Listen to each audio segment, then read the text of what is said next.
आज जो टॉपिक है वो हमें ट्रांसफॉर्म करना है स्टेट स्पेस को, क्या बोलते हैं, ट्रांसफर फंक्शन को स्टेट स्पेस के अंदर। ये आज का टॉपिक है। टुडे इज 16th February 2021 और वो मैं आपको दिखा देता हूँ टॉपिक जो है फ्रॉम द बुक। मैं थोड़ा रिव्यू भी कर देता हूँ जो हम अभी तक कर चुके हैं, क्योंकि ये डिफ़िकल्ट टॉपिक है और इसको ज़रूर आप गौर से देखें। इट इज़ दिस वन जो हमें आज देखना है। This is converting a transfer function to state space. कि हमारे पास कोई ट्रांसफर फंक्शन गिवन है सिस्टम का और हमारे पास स्टेट स्पेस रिप्रेजेंटेशन हमें बनानी है। अच्छा, यहाँ पर एक इम्पॉर्टेंट चीज़ कि ये अगर मेरे पास कोई सिस्टम गिवन है और ये उसका ट्रांसफर फंक्शन है जी एस, यू एस उसका इनपुट है, वाई एस आउटपुट है, तो Y S over U S is equal to G S, ये उसका ट्रांसफर फंक्शन हो गया। This is the transfer function.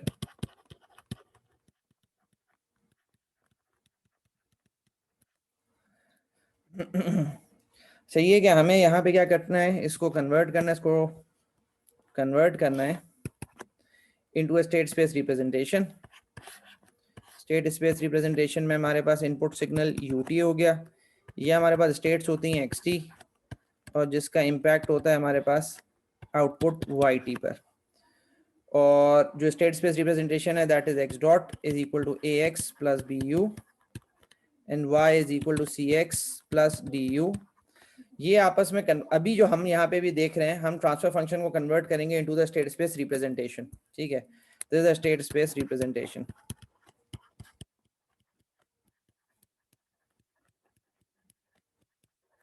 This is the topic for today और this is section 3.5। ये आपके पास दिस इज सेक्शन 3.5, तो इसको हम देखेंगे। फिर इसके बाद इसका अगला जो आपके पास टॉपिक है दैट इज प्रोबेबली 3.6, जिसके अंदर हम जो है ना इनवर्स ट्रांसफॉर्मेशन देखेंगे। Let me have a look. 3.6, हाँ 3.6 आपके पास वो ये टॉपिक होगा क्या, अगर दिस इज सेक्शन 3.6 के स्टेट स्पेस से वापस ट्रांसफर फंक्शन में कन्वर्ट करना। ठीक है, तो आज हम 3.5 देखेंगे, फिर हम इंशाल्लाह जुमेरात को 3.6 देखेंगे अगर अल्लाह ने ज़िंदगी दी तो। और यहाँ हमारे पास ये चीज़ है कि 3.5 के अंदर जो इम्पोर्टेंट चीज़ है यहाँ पे सेक्शन में कि एक ट्रांसफर फंक्शन के बहुत सारी स्टेट स्पेस रिप्रेजेंटेशंस बन सकती हैं। आप लोगों ने तो यहाँ पे मैं सिर्फ एक आपको पढ़ाऊंगा फेज वेरिएबल फॉर्म, लेकिन उसके अलावा भी बहुत सारी होती हैं। ठीक है, तो यहाँ पे मैं एक बहुत सिंपल सा डायग्राम बना देता हूँ कि जी हमारे पास अगर ट्रांसफर फंक्शन है, we have one transfer function, तो you can have many state space representations, we can have many state space representations.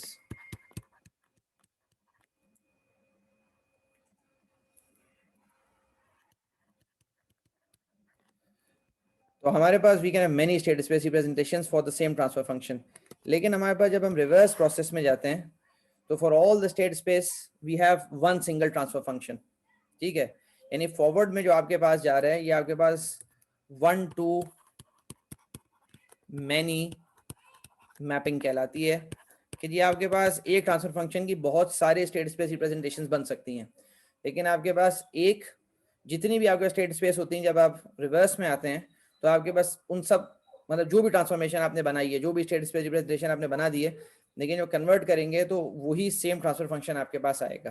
ठीक है, तो यहाँ पर अब जो चीज़ हम देखते हैं, हम सिर्फ एक स्टेट स्पेस रिप्रेजेंटेशंस पढ़ेंगे। मतलब अगर मैनी स्टेट स्पेस रिप्रेजेंटेशंस के मैं 2-3 के नाम लिख देता हूँ, जैसे आपके पास एक फेज वेरिएबल फॉर्म होती है, ये सब स्टेट स्पेस रिप्रेजेंटेशंस हैं, S S representations. Phase variable form है, आपके पास नंबर 2 कंट्रोलर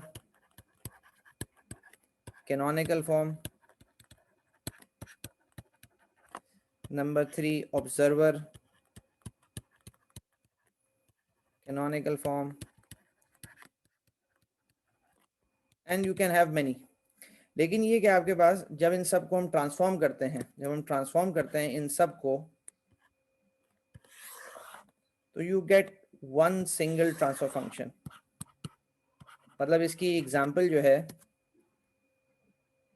मतलब इस कॉन्सेप्ट की क्या, मैं बहुत बेसिक एग्जांपल आपको दे देता हूँ कि जैसे आपके पास एक पॉइंट है in a 2D space, in a 2D space you have a point.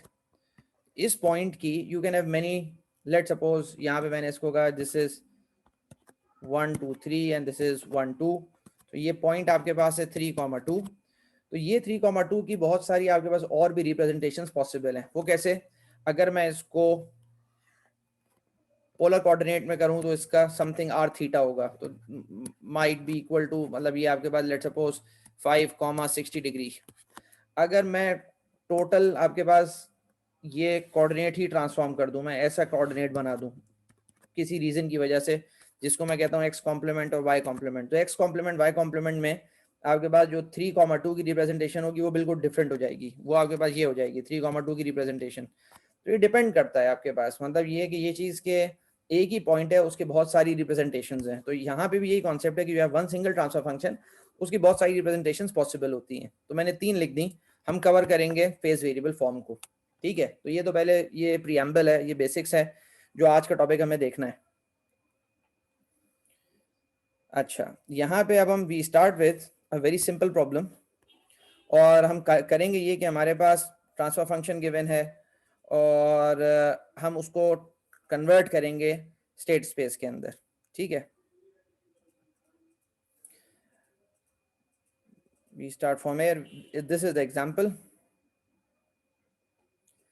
और एग्जांपल 3.4.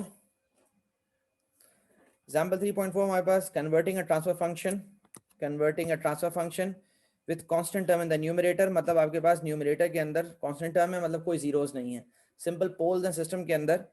और ये थर्ड ऑर्डर सिस्टम है, यहाँ पे 3 पोल्स हैं. ठीक है, तो स्टेप नंबर 1 आपके पास हो गया, the transfer function is given. तो दिस इज गिवन, ये आपके पास चीज गिवन है कि ये कोई सिस्टम है, उसका ट्रांसफर फंक्शन ये है 24/s³ + 9s² + 26s + 24.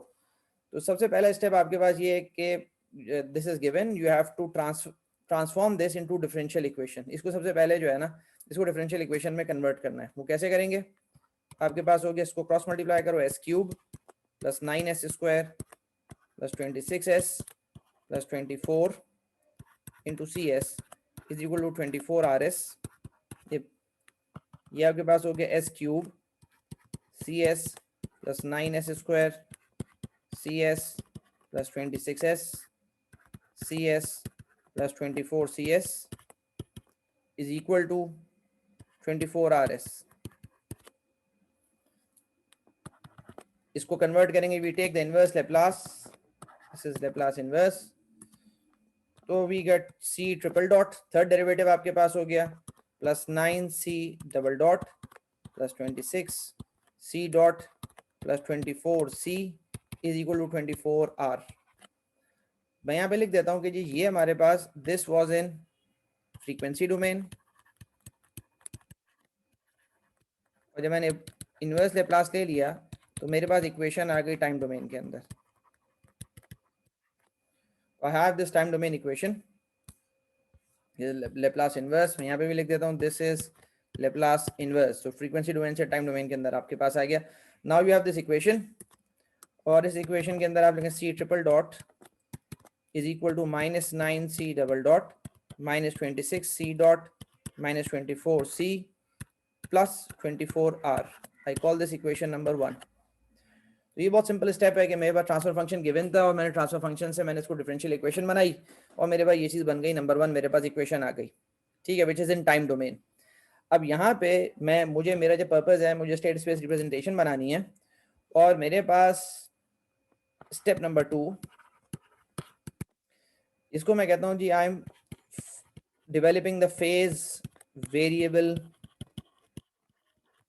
State space representation.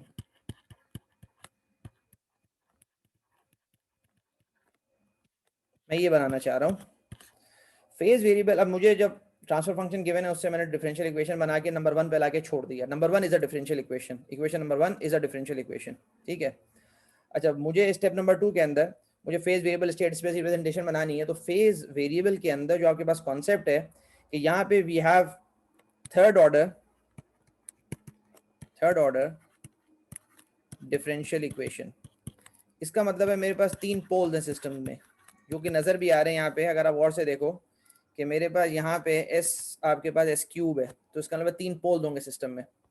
तो मेरे पास यहाँ पे थर्ड ऑर्डर डिफरेंशियल इक्वेशन बनी। थर्ड ऑर्डर डिफरेंशियल इक्वेशन कैसे बनी, यहाँ से ये मुझे अंदाजा हो गया थर्ड ऑर्डर डिफरेंशियल इक्वेशन है। और मेरे पास 3 पोल सिस्टम में, इसका मतलब है मेरे पास 3 स्टेट्स होंगी, ठीक है। मैं 3 स्टेट्स एट मतलब ये है कि मोस्ट ऑप्टिमल आपके पास डिजाइन होगा जब मैं 3 स्टेट्स लूंगा। 2 स्टेट्स लूंगा मेरी स्टेट स्पेस इक्वेशन शायद बन ही नहीं सकती। 4-5 स्टेट्स लूंगा तो मेरे पास जो है ना वो सिस्टम, उसके अंदर ज्यादा मतलब वो लीनियर इंडिपेंडेंस नहीं रहेगा। मतलब वो कॉन्सेप्ट मैं भी डिस्कस नहीं कर रहा, वो सारे लीनियर अलजेब्रा के कॉन्सेप्ट्स हैं यहाँ पे। अच्छा, अब मेरे पास 3 स्टेट्स हैं। आई स्टार्ट, मेरा मैं कहता हूँ जी पहली स्टेट मेरे पास हो गई x1, दूसरी हो गई मेरे पास x2 और तीसरी हो गई मेरे पास x3। मैंने वैसे इन तीनों के नाम लिखे, ठीक है। अच्छा, मेरे पास 3 स्टेट्स हैं और ये मैं कहता हूँ x1, x2, x3। तो आपके पास यहाँ पर अब ये कॉन्सेप्ट फेज वेरिएबल का है कि x1 डॉट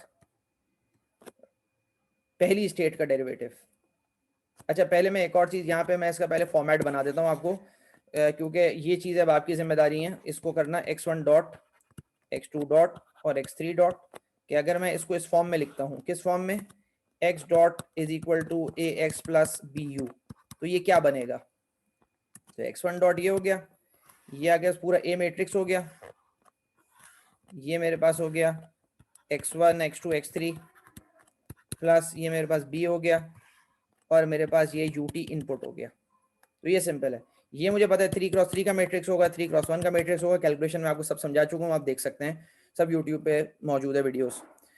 अब मुझे जो काम करना है, ये स्टेट स्पेस रिप्रेजेंटेशन है, ये मुझे डेवलप करनी है।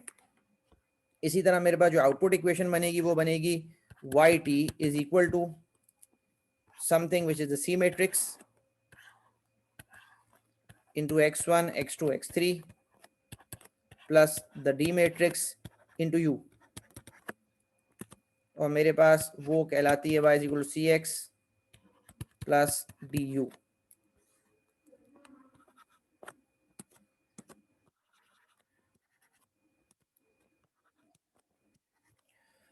बहरहाल मुझे ये सब बनाना है। और अब यहाँ पे फेज वेरिएबल की, आपके पास फेज वेरिएबल जो स्टेट स्पेस रिप्रेजेंटेशन है, हम बनाते कैसे हैं। मतलब मेरे पास तो सिंपल ट्रांसफर फंक्शन था, ट्रांसफर फंक्शन को मैंने जो है ना बस कन्वर्ट कर दिया इक्वेशन नंबर 1 के अंदर। फेज वेरिएबल के अंदर जो अजम्पशन होती है वो ये अजम्पशन है कि हर स्टेट जो है ना अगली वाली स्टेट का डेरिवेटिव होता है। यानी x1 डॉट, ये मेरी अजम्पशंस है, या मैं लिख देता हूँ these are my assumptions for phase variable form, for phase variable form. x1 dot is equal to x2, x2 dot is equal to x3,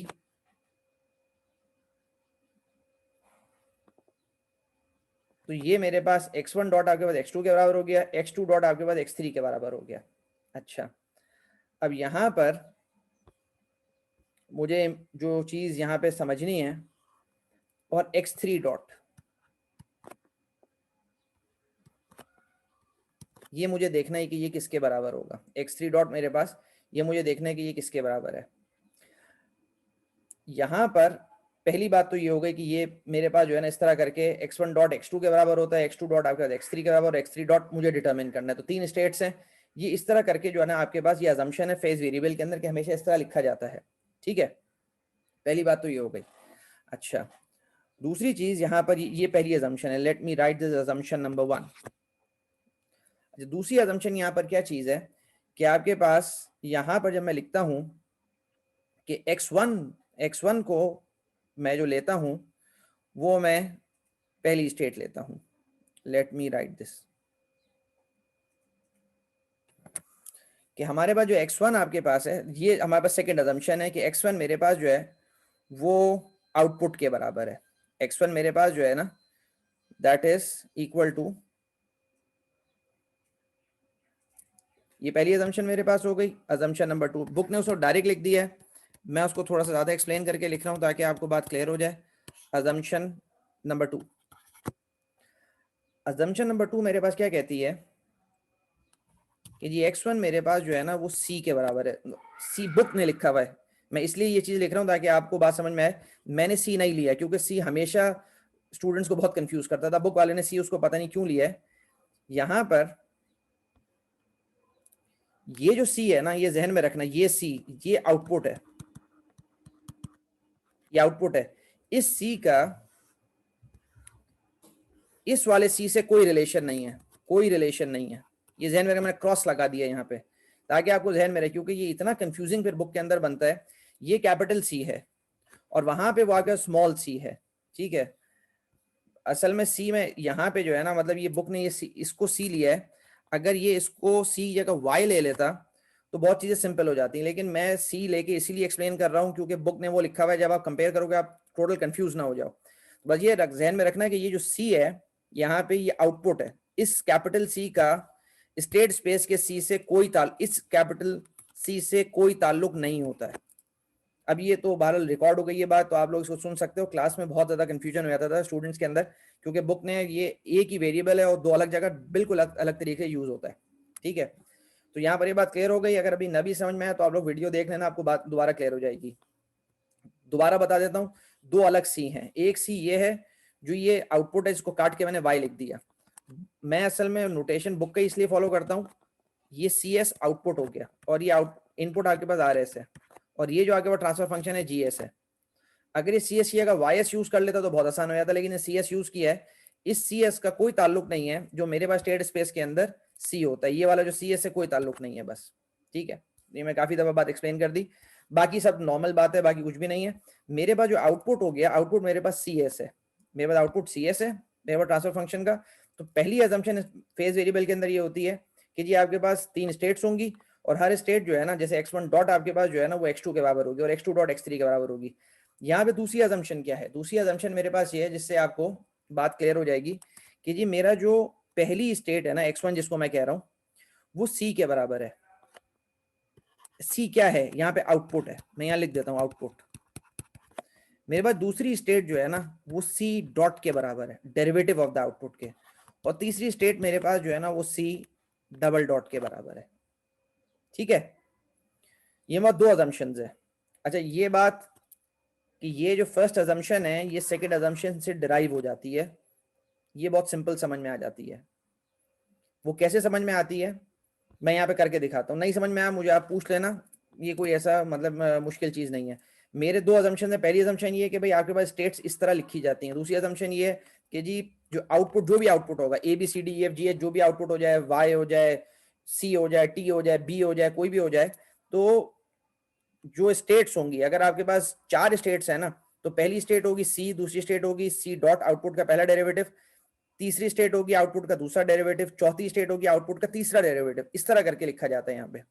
अच्छा, अब मैं ये ग्रीन एरो आपको समझाता हूँ। ये ग्रीन एरो मैंने कैसे बनाया कि जी अजम्पशन नंबर 1 और अजम्पशन नंबर 2 एक ही चीज है, एक ही चीज के दो अलग नाम है। वो कैसे देखना, समझना। अभी x1 मेरे पास c है, तो x1 डॉट मेरे पास क्या होगा? c dot. x1 मेरे पास c है तो मेरे पास x1 डॉट होगा c डॉट। c डॉट मेरे पास किसके बराबर है? c डॉट मेरे पास बराबर है x2 के। तो c डॉट मेरे पास बराबर है x2 के। Therefore x1 dot is equal to x2। जो बात मैंने यहां पे लिखी थी, जो बात मैंने यहां पे लिखी थी, मैंने यहां पे डिराइव कर दी। मैं ये दोबारा बता देता हूँ, ये पूरी बात मैं दोबारा मिटा के पूरी बात दोबारा समझा देता हूँ। I erase everything. मैं सिर्फ ये समझाना चाह रहा हूँ कि अजम्पशन और अजम्पशन 2 दोनों एक ही चीज है, कोई अलग चीज नहीं है। वो कैसे? x1 का डॉट क्या होगा? डेरिवेटिव c का डॉट डेरिवेटिव होगा। c का डेरिवेटिव क्या चीज है? c का डेरिवेटिव मैंने यहाँ पे देखा कि जी वो तो x2 के बराबर है, तो this is equal to x2। Therefore I can write x1 dot is equal to x2। ठीक है, तो ये बात मैंने प्रूफ कर दी कि भाई ये बात जो अजम्पशन 1 में है वो अजम्पशन 2 से ही ड्राइव होती है, सेम चीज है। Now what is x2 dot? x2 dot आपके पास है c dot c double dot, क्योंकि x2 आपके पास x2 आपके पास c डॉट है, तो x2 डॉट आपके पास x2 का first derivative c double dot होगा। What is c double dot? C double dot मेरे पास है x3, सी डबल डॉट मेरे पास है x3, therefore I can write x2 dot is equal to x3। तो ये बात भी मैंने ड्राइव कर दी कि भाई ये दोनों बातें वही हैं जो यहाँ पे लिखी हुई हैं। नाउ द थर्ड थिंग, ये सब मैं क्यों कर रहा हूँ ये आपको भी क्लियर हो जाएगा, ये सब इक्वेशंस में क्यों बना रहा हूँ। x3 dot is equal to C, यहाँ पे कितने डॉट आएंगे सी के ऊपर? 3 आएंगे शायद। 3 आएंगे, शायद नहीं, दिस इज मैथ्स, गौर से समझो इस बात को। तो ये कि I have to take the attendance, अभी तो दिस इज स्निपिंग टूल,